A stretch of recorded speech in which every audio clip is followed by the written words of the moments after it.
Tonight, SIRT finds no wrongdoing in a shooting death involving an Estevan officer.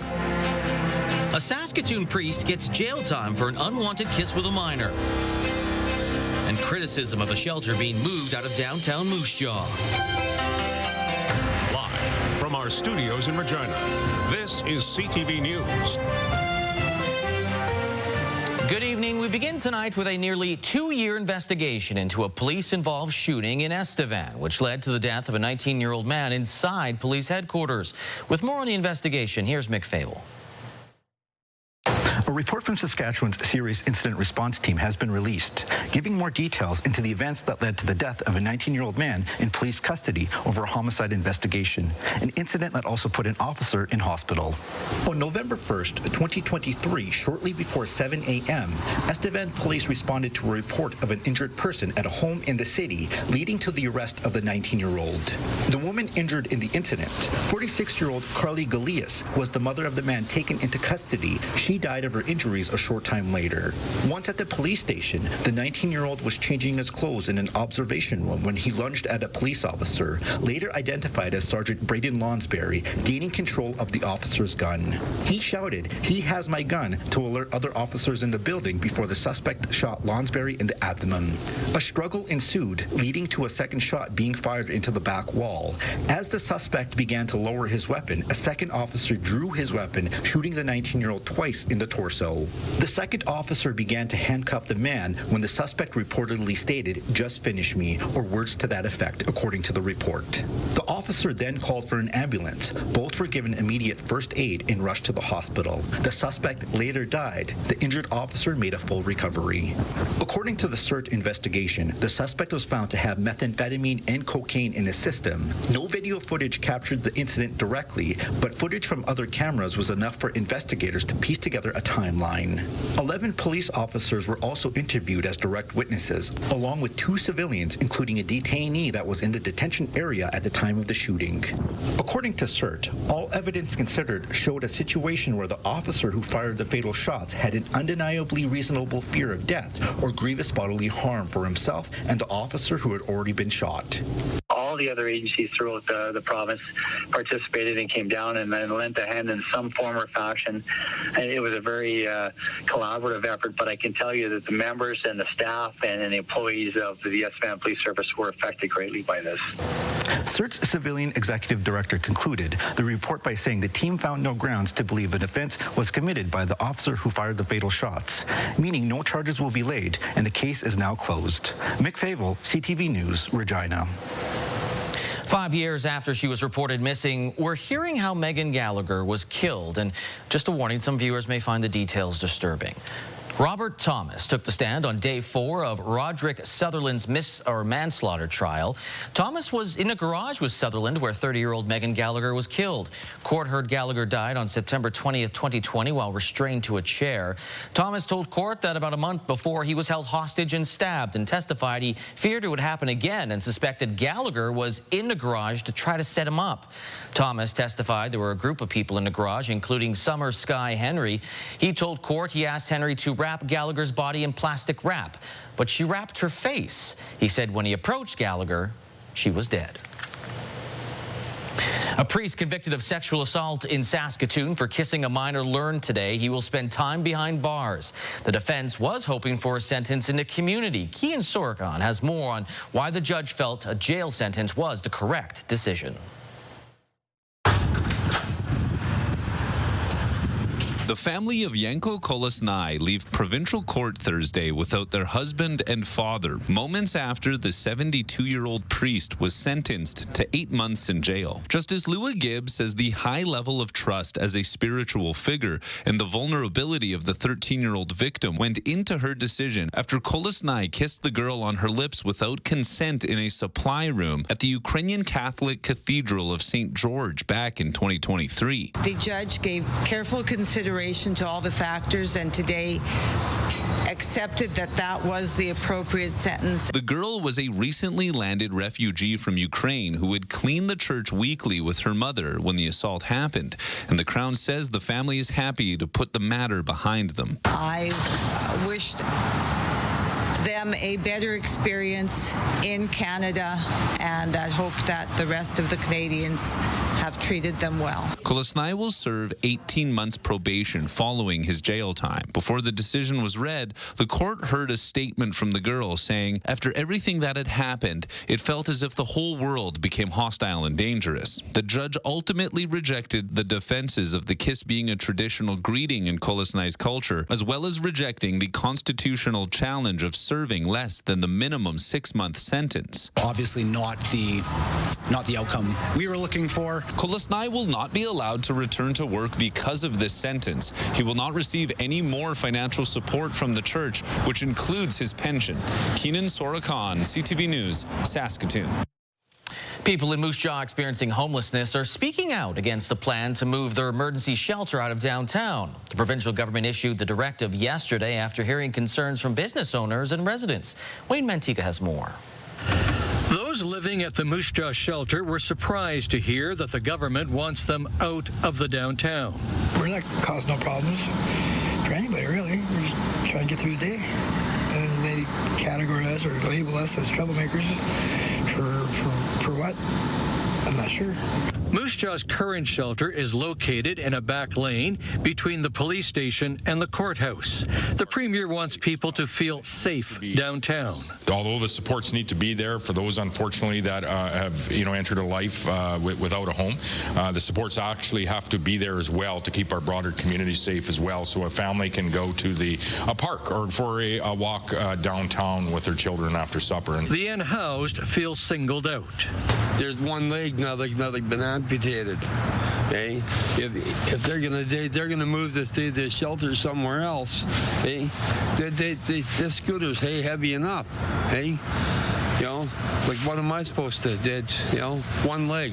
This man has secured housing through Square One, but spent last winter outdoors. Square One was a blessing. I mean, yeah, all I had to do was fill out all the proper paperwork. And, of course, you have to change your life. The NDP is puzzled by the government move. Well, folks, yesterday's news conference in Moose Jaw was one of the most pathetic and embarrassing things I've seen in a while. Moose Jaw's emergency shelter has 15 beds and is operated by the John Howard Society. If it ain't broke, don't fix it. So our preference would be to stay where it is because I think the space lends itself very well to serving our clients. The John Howard Society will continue discussions with government about a new permanent location. It believes the best place to relocate shelter residents would be into housing. Wayne Mantika, CTV News, Moose Jaw.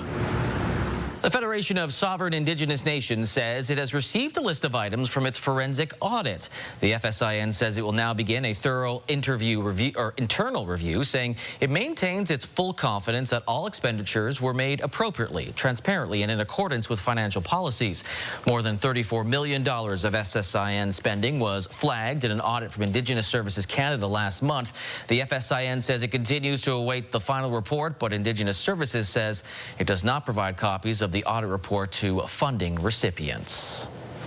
Regina City Council is moving forward with a property tax exemption for non-profit childcare centers.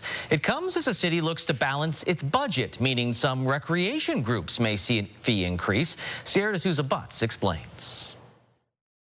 Non-profit childcare centers in Regina are asking City Council to extend its tax exemption bylaw. Childcare supports all of your city initiatives.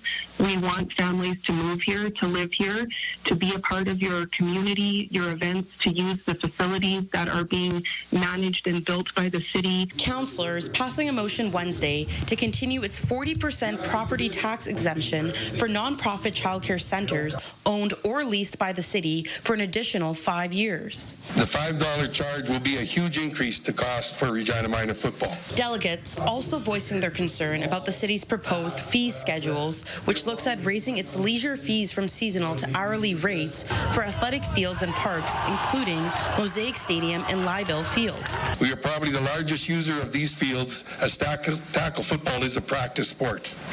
We usually have around 40 teams and use over 30 fields 2, 3, or 4 times per week. The city city says the change will bring in over $1.7 million in revenue over 3 years and help track what facilities are being utilized. A change will go into effect at the beginning of 2027. I mean, it goes back to the ability to maintain the facilities, and there's a cost to that. So we need to make sure we have a model that accurately accounts for the cost to maintain our fields, our facilities, to make sure they're ready for use for all our residents that need them. Council will also apply to the Provincial Disaster Assistance Program to support residents dealing with damages by flooding in mid-September. Sierra D'Souza Butts, CTV News, Regina. Representatives of 7 Saskatchewan cities, along with leaders of SARM and SUMA, visited Ottawa last week. The goal, to meet with federal leaders on restoring cost-shared infrastructure programs. Yorkton's Mayor Aaron Keenley is looking for funding to expand the city's wastewater treatment plant.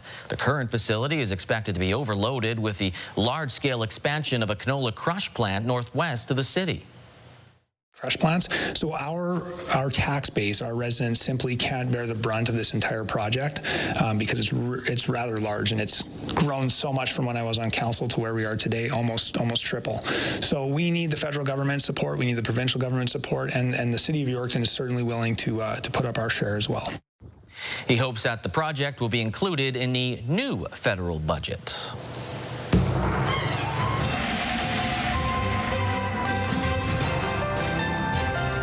And today, Cole Davenport's filling in for Sabine to give us our first look at weather. And I'm wondering if Sabine just didn't want to say what's going to happen on the weekend. I get to be the bearer of bad news. Yeah. I think this is the second year in a row that I've filled in on the weather desk with the first snowfall on the way there. We've said it. It's out of the way. There is some possibility for flurries in the forecast this weekend. We're not seeing that just yet, though. Nice and clear across much of the province over the course of the day. Maybe a few clouds here and there, but besides that, not much else to really talk about in terms of what's on the radar and satellite picture at the moment. Well, so we'll jump on over to current temperatures. In that case, still in the double digits for the majority of the province. Looking at about 12 in Saskatoon and Regina, 13 in Estevan, 16 in Weyburn. Also looking at about 12 degrees in Swift Current. A bit warmer in the southwest corner with 16 in Maple Creek and East End Cypress. Now we'll take a quick look at the almanac. Our high today of 16.6 is still a little bit above seasonal, but those above seasonal temperatures are nearing their end. We'll talk a little bit more about that coming up in your full forecast, Lee. Thanks, Cole. Saskatchewan's harvest season is coming to a close, and with winter right around the corner, part of the province still has some work to do. Damian Smith has this week's crop report. It's the final push for crop producers in Saskatchewan, with the end of harvest in sight. After a later than usual start in late August, the province is reporting 93% of the provincial crop is in the bin, still lagging slightly behind the 5-year average, even as dry conditions let farmers play catch up. That's when it really kicked off. Like it started later than most years, I guess. So harvest was behind for a lot of the harvest period, but then there were just not a lot of rainfall, dry conditions, which allowed producers to get lots of combining done. The vast majority of cereal crops like wheat and barley are done, while more progress still needs to be made on chickpeas, soybeans, and flaxseed. Flax is a little bit of a longer growing season, but it's also very hardy. It's not really affected too much by adverse weather later in the fall. So hoping if things go good today that we'll wrap up our flax harvest, which will be the end of our harvest completely. Overall crop health is considered good, but the Ministry of Agriculture also says yields and crop quality largely depend on the region and how much rain fell over the course of the growing season. Those factors will each play a role in how the crops are graded at the elevators. When they hauled it to the elevator grades it and puts it into one of these 4 categories, and basically that determines the price that the producer will get for that grain. I believe the majority of the grain and the majority of the wheat coming off in this area is falling into that #1 grade. Regionally, West Central Saskatchewan is closest to the end of harvest at 96%, with most other regions close behind. As producers wrap up harvest, fall field work is getting underway, including spraying for weeds, harrowing, fertilizing, and more. Damian Smith, CTV News, Regina.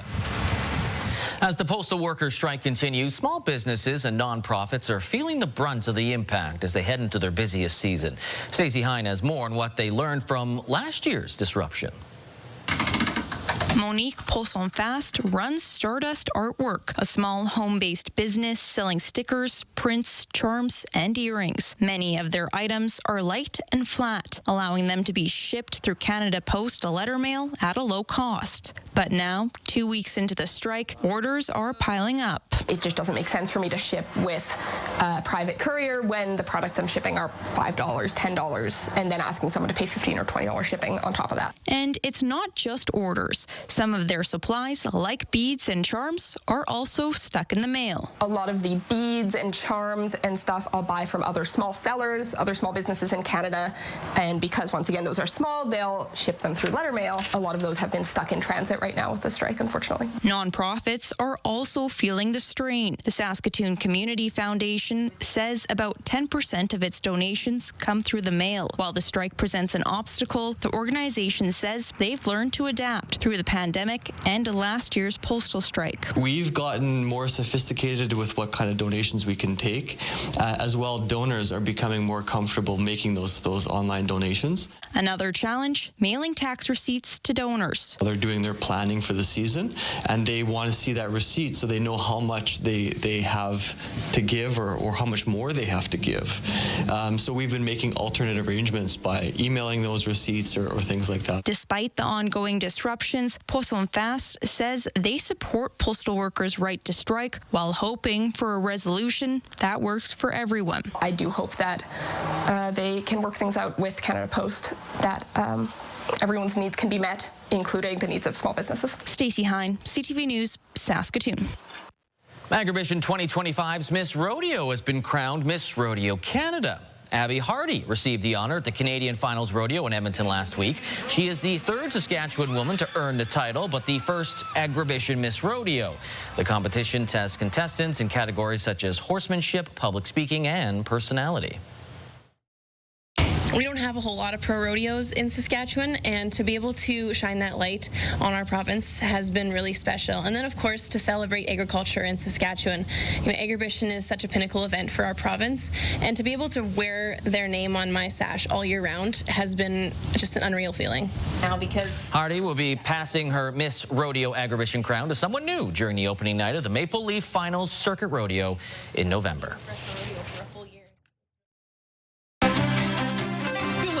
Celebrations in Gaza and Israel for a potential long-lasting peace plan. And how concerned are Canadian automakers over a comment made by the U.S. Secretary of Commerce?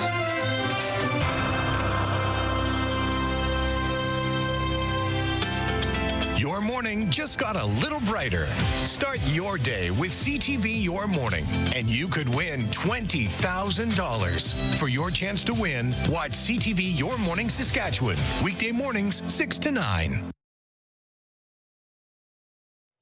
It took a village to get here, from U.S. Donald Trump's proposal to mediators from Qatar, Egypt, and Turkey, but it appears there might be a lasting peace deal between Israel and Hamas. CTV's Heather Wright has more on the jubilation and the 20-point plan that led to this moment. Standing on top of emergency vehicles, paramedics in Gaza City celebrate the first step toward peace. Honestly, these are indescribable feelings, this man says. We can't believe it. At Hostage Square in Tel Aviv, dancing and singing. Hope that finally the hostages will soon be home. This is the joy that we are waiting for. While many important details still need to be ironed out, the first phase of this truce will see all remaining Israeli hostages freed in exchange for hundreds of Palestinians being held in Israeli jails. Israeli forces will also withdraw to an agreed-upon line. The next 48 hours are crucial. We urge the parties, particularly Hamas, to follow through, release all the hostages. Many questions still remain, with the more contentious elements of a long-term deal yet to be agreed to, including Israeli demands that Hamas disarm and the complete withdrawal of Israeli troops from the enclave. When they disarm, whether Israel withdraws sufficiently to send a signal to Hamas that they can disarm, those are the questions going forward. In the meantime, Israel is preparing hospitals to receive the hostages once they are released after more than 730 days in captivity. Palestinians hopeful that once the bombing stops, they can begin to rebuild their lives. A daunting task with an estimated 2 million people displaced, according to the United Nations, and much of the enclave reduced to rubble. What we need, of course, is humanitarian supplies. We need food, we need water, hygiene, tents, equipment for the winter to support people in this new phase of the response. U.S. President Donald Trump says the 48 remaining hostages will be released on either Monday or Tuesday, 20 of whom are still believed to be alive. Heather Wright, CTV News, Toronto. It's still unclear what the Prime Minister accomplished on his Tuesday trip to Washington, although a comment by the U.S. Secretary of Commerce initially sent a bit of a chill across the border. Mike Lecouture has the reaction in Ottawa today. A day after the American Commerce Secretary said Canada must come second to the U.S. in the auto sector, Canadian lawmakers and car makers insist the industry isn't in danger. They don't ask, is it Canadian or American? They said, can we ship it by Tuesday? At a Senate Committee on Foreign Affairs, Canadian automotive groups tried to calm the waters. The head of the Canadian Vehicle Manufacturers Association says Howard Lutnick's comments are just posturing. We know that we need each other. We have an integrated supply chain. Canada is the most important market for the U.S. auto manufacturing sector. So we should expect these ups and downs through the next few weeks. The U.S. currently has a 25% tariff on Canadian-made cars, with a carve-out for the U.S. elements in those vehicles. However, the Canadian auto parts industry says their American counterparts are lobbying the White House. Those Canadian assembly plants buy $25 billion worth of parts from our factories every year, and you're hurting us. The Ford Motor Company reported that tariffs will cost it about $2 billion U.S. this year. General Motors lost $1.1 billion in the second quarter. Conservative leader Pierre Poilievre says the Prime Minister isn't standing up for the industry. He's accepting second place for Canadian auto workers and continuing tariffs on our finished products. The federal finance minister disagrees, saying the Carney government is fighting for the auto sector and its workers. I see ourselves, when I say that, Canada and the U.S. more as complementary than in real competition. That argument is likely being made by the Minister of Canada-U.S. Trade, Dominic LeBlanc, who remains in Washington to continue talks with his American counterparts. Mike Lecouture, CTV News, Ottawa. The Liberals have laid out a new industrial strategy, and it's meant to address the downside of tariffs while creating new jobs and attracting investment. CTV's Rachel Aiello with the latest. Today, Industry Minister Melanie Joly said the federal government has a vision to bring Canada into a new industrial era. It's a three-pronged strategy: protect tariff sectors, create new jobs, and draw in global investment and talent by building up key Canadian industries. We know that we can build the best ships, the best planes, the best drones, and have very strong supply chains across the country. We can have researchers, engineers, and welders at work. We will use the power of procurement to create jobs. Because ultimately what I've learned is companies rather have contracts than subsidies from the government. Detailing how she and Prime Minister Mark Carney plan to make this happen, Joly said Ottawa will leverage the new Buy Canadian edict to source domestic goods such as lumber and steel for future home building and defense contracts. And approving major projects will fuel growth in the critical mineral and energy sectors. Though experts are already cautioning strategies like this can go sideways quickly, and the key challenge will be how it's executed. The minister, tapping into her time as Canada's top diplomat, also said she wants to see Canadian companies become bigger, not only to solidify Canada's sovereignty, but to increase this country's soft power and influence abroad. Rachel Aiello, CTV News, Ottawa. Coming up, we take you to an auction in Manitoba where neon signs from the 80s are up for grabs.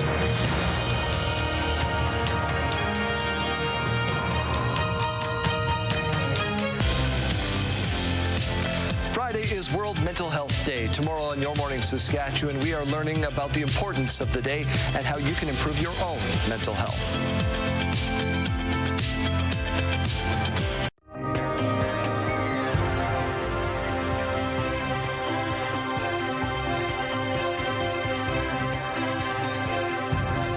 Thanks for staying with us. Time now to take a look through your full forecast. As you can see, it's starting to look like a beautiful twilight here in southern Saskatchewan as we look out over Regina on the Skycam. Currently sitting at 12 degrees. We've really started to see things cool off over the last hour or so as we were at 15 degrees earlier on in the 5 o'clock show. But right now sitting at 12, winds fairly light out of the northwest at 13 kilometers per hour. So nothing making that feel colder than it really is, at least not so far. Taking a look at some of your radar and satellite picture, not a ton to talk about, at least for today, which is good because we're going to need it to talk more about what's going to happen this weekend. So we see that we get into Friday, not too bad. So expect for tomorrow for the Rider game and everything along those lines to be just fantastic. We start to see a little bit more cloud cover come in, and I'm going to step out of the way so you can see exactly how this is going to play out. We're looking at a bit of rainfall starting up in southwestern Saskatchewan along with a big block of cloud cover. That's going to give way into a lot more cloud cover, and there it is. What's going to be the first snowfall of this winter, not of this year because we did have winter earlier, as you may know, but you can see around Swift Current is going to be starting things off at about 7:30 Sunday morning. That time could change a little bit, but make sure that you keep that in mind if you do have any travel plans for the Thanksgiving long weekend, particularly around Sunday. I'm not in a position to give you advice about when to have turkey dinner, but Sunday night looking like a good day to be settled in, you know, having a Thanksgiving meal, something like that. And then the rest of the province, you can see, along with that snowfall, we're also looking at a mix of rainfall and precipitation. So if you do need to be on the highway, make sure that you're keeping an eye on that highway hotline. It may only be October, but it's never too early to start keeping an eye on road conditions. Here's a look at tonight and tomorrow. La Loche and La Ronge getting at down to about 1 degree and 3 today. Lloydminster down to +1, -3 for Prince Albert. Moving down to North Battleford, low of -1, high of 22. Saskatoon down to the freezing mark overnight with a high of 19 tomorrow. Yorkton 2 degrees tonight and a high of 11 for tomorrow. A bit of a change of pace in Yorkton. Moose Jaw -1 tonight, 23. Same thing for Swift Current and Maple Creek, although Swift Current and Maple Creek staying a bit warmer tonight with clear skies pretty much across the board. We see a bit more cloud cover moving in for much of the province tomorrow as well, but it shouldn't be enough to totally block out any sunshine that we're getting, and that gives us a chance to enjoy some of these 20-degree highs in areas like Weyburn, Assiniboia, and Estevan. In Regina, looking at a 0-degree low tonight, 19 for tomorrow, with winds out of the southeast between 30 and 35 kilometers per hour. So those might become a factor in the Rider game tomorrow when the Toronto Argonauts pay a visit to Mosaic Stadium, but we'll just have to wait and see. Speaking of the Rider game, here's a look at your 7-day forecast. You can see for tomorrow looking at a high of 19 and a low of 9. Saturday looking fantastic, nice and sunny with a high of 24 and a low of 7. But then that low of 7 becomes the high for Sunday, and that's where we see that mix of rain and potentially some flurries for us. Winds out of the northwest between 55 and 65 as well. So even if that snow isn't sticking a whole ton, it doesn't take a lot to get that moving at those wind speeds. So keep that in mind again. Please keep an eye on the highway hotline this long weekend. You can see for Thanksgiving Monday, we got our little turkey friend here looking at a high of just +5 and a low of -5. So again, probably going to be a good day to, you know, maybe take it inside, have some time with some friends and family, things like that. The good thing about these cooler temperatures is that if you are cooking a turkey, gives you a good chance to ventilate, as we know that the oven, when you're cooking a turkey all day, can really heat your house up. So there's always some positives to take away. However, snowfall is the big takeaway, that there is a possibility. It doesn't mean that you're 100% going to see it, but there's a very good chance, Lee. To cool off your kitchen, that's your positive? I'm trying my best here. You failed. Thanks, Cole. If you wanted your sign to stand out back in the 1980s, yeah, neon, lights, pivotal. As times changed, so did the signs we used to advertise our businesses and services, but you can still get your hands on some thanks to auctions like the one we're going to show you in Winnipeg. John Hendricks has more. This may look like a giant outdoor Scrabble set, but these letters are a small piece of Winnipeg and indeed Canadian history. Here's Sears and here's the Bay, both gone companies now, part of retail history. Now they're both part of a huge sign collection at SRS Signs. The company began its life back in 1999, servicing existing signs with burnt-out light bulbs. I would drive around the city at night, look for signage that was out, and then I would approach the people the next day, either telling them or showing them a picture of their signage that was burnt out. Today, the company has about 30 employees, making many of the signs you see across the city. We've made the Winnipeg sign when it was made, and we also did the Garbage Hill sign. But as new signs go up, old ones must come down. Like the old banner at the Burton Cummings Theatre. And the Walker Theatre sign before it, plus a wide assortment of fast food, fine dining, even Winnipeg Transit signs. And now with Winnipeg Transit changing the bus routes again to a new look, which is blue and silver, I thought before all the kids and everybody forget what they used to look like, now is a good time to get them out. And not just out in this parking lot behind the store. Each and every one of these signs is being auctioned off, and Shane Story's collection of signs will get a lot smaller. But it's only thinning out, not vanishing completely. Everything that you see here, I've kept my own. I have a small set of Sears letters. I kept a small set of the Bay letters. I just don't want to be a hoarder. I'm a collector. And on October 28th, other collectors or just people looking for a connection to the past will get a chance to bring these signs home. John Hendricks, CTV News, Winnipeg. Still ahead with Roland Milligan Jr. out with a lower body injury. A player who signed less than a month ago will get his opportunity.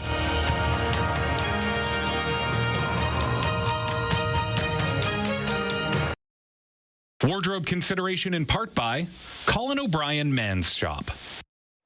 A lot of players will be missing Friday night as the Riders host Toronto at Mosaic Stadium. The Argos are starting their third-string quarterback with two starting receivers and linebacker Winton McManus not playing. As for the Riders, well, Dante Myers is out, replaced by Joe Robustelli. Brett Lothar back in at kicker.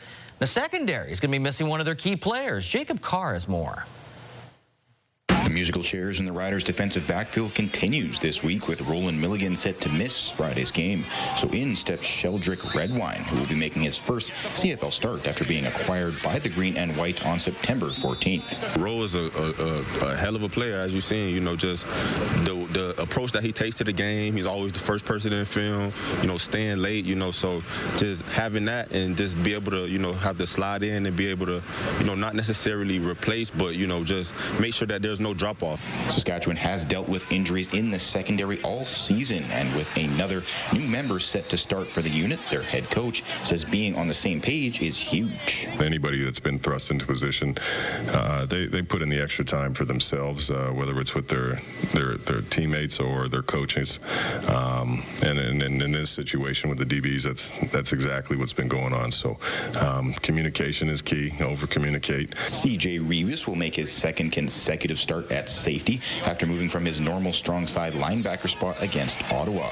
And with Redwine making his first start with the club, Reeves says playing at safety means being the signal caller of the defense. I think that's my job, you know, to be back there and be the quarterback of the defense, you know, make sure we all lined up in our jobs, and whatever he doesn't know or forgets, I can give him his brain too as well. But he's already a good player, so he'll be fine.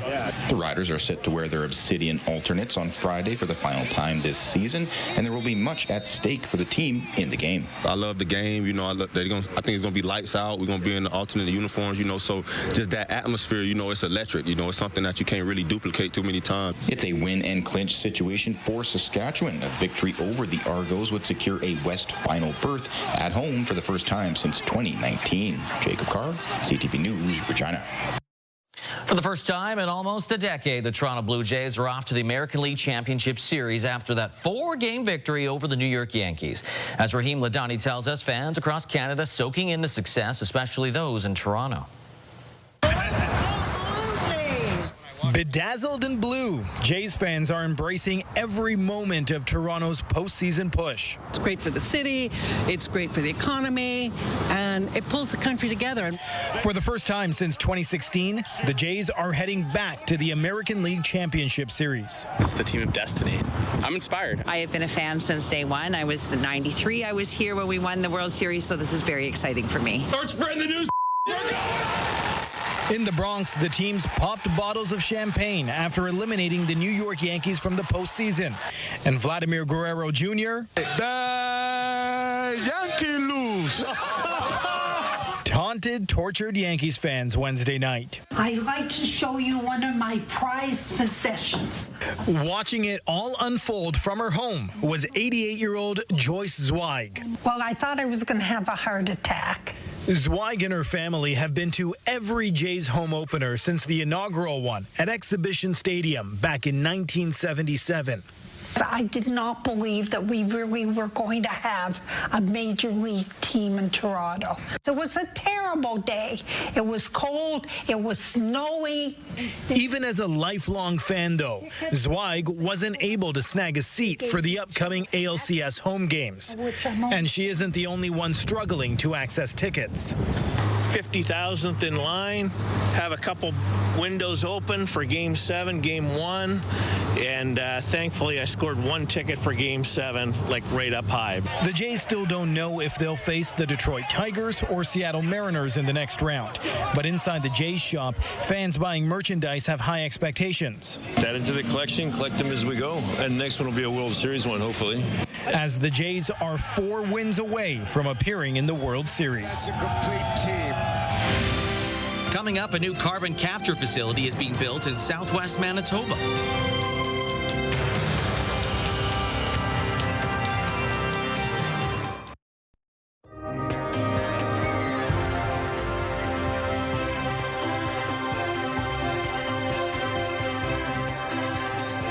All right, let's take another run through your rural forecast tonight. We'll take a look at some temperatures across the board. Overall, a very nice day for the majority of the province. Lots of double-digit highs, several areas up into the 20s. However, Wynyard down to about 11 over the course of the day, so that is a little bit below seasonal. But for the most part, much of the province above seasonal. You can see that Leader, Maple Creek at 23, same with Rosetown, 19 for Lumsden and Pilot Butte, as well as Broadview. Carlisle a bit cooler at 18. Assiniboia 22, same with Rockland and Coronach. Kenora 11 degrees. As the Parkland saw a bit of a cooler day compared to a lot of the rest of Saskatchewan, particularly that southwestern corner and closer to the U.S. border as well. Let's take a look now at Southie, where internet speeds of up to 1 gigabyte are available through SaskTel. It's 18 degrees in Southie at the moment. Winds out of the southeast to between about 20 and 30 kilometers per hour. Nice and sunny in Southie as well. Last time I was out there was to try and see the Northern Lights. Didn't have any luck that time, but that's not a knock on Southie. That's just the way she goes.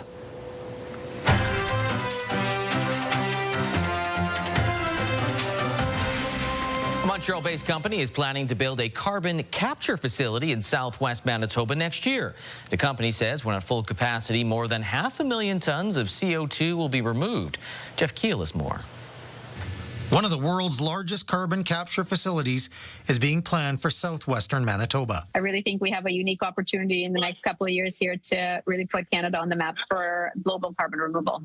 Montreal-based Deep Sky says shovels will hit the ground in early 2026 for the $200 million first phase of the project, which they say will eventually remove 500,000 tons of CO2 from the atmosphere every year.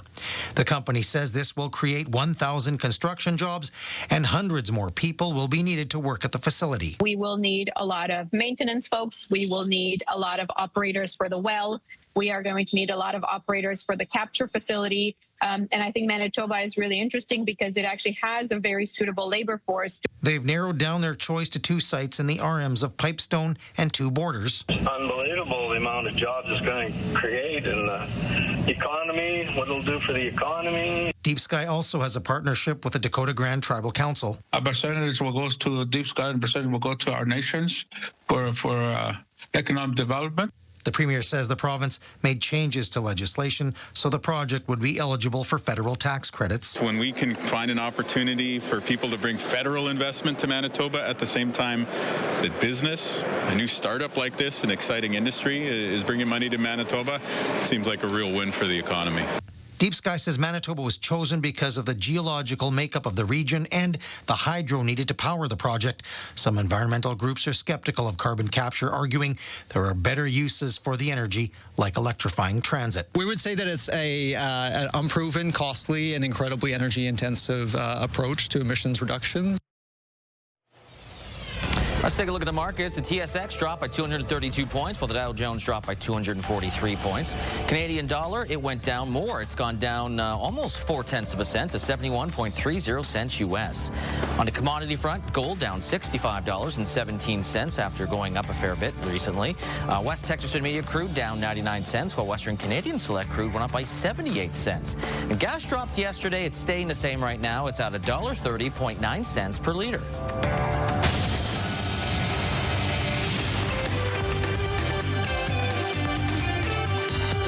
Up 32% at Aritzia.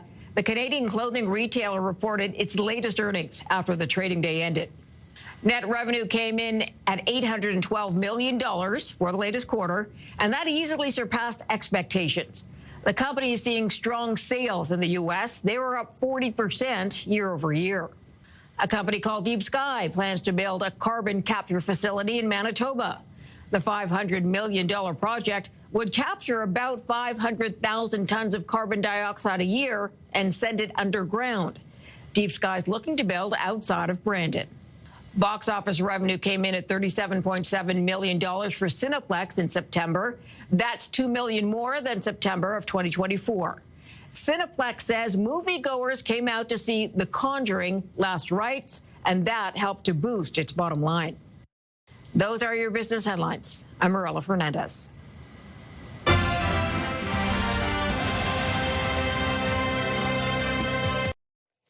Coming up tonight, no, that was last night. The Yankees lost. Hell's Kitchen, 7 o'clock. 8 o'clock, 911 Nashville. Is that the one where they have like asteroids coming at them? No, that's the regular one. That's the regular one. This one had a fire tornado in the trailer, though, so that could be fun. It's very realistic. One of the biggest great white sharks ever found in the Atlantic Ocean has made its way from Florida to Canada. His name is Contender. That's a name. He weighs 3/4 of a metric ton and measures over 4 meters from nose to tail. In January, he was tagged in Florida by the organization SIRT. Late last month, he pinged in the Gulf of St. Lawrence right off the Labrador Peninsula. Marine experts say he's gorging on seals to build and store fat for his return to Florida in the winter. Not unlike Fat Bear Week we just got through a little while ago. Fat Shark Week. Fat Shark Week. Yeah. Somebody needs to start that soon. Well, more than 6 years after the last episode of Game of Thrones, HBO is sharing the trailer for another prequel series. What's your name? Sir Duncan the Tall. Never heard of him. Do you know every knight in the Seven Kingdoms, then? The good ones. A Knights of the Seven Kingdoms is based on a series of novellas by author George R.R. Martin. The plot takes place a century before the events of Game of Thrones, but in the same world. HBO describes it as an endearing tale centered on the adventures of a young knight and his squire. It's the second prequel series for Game of Thrones after House of the Dragon.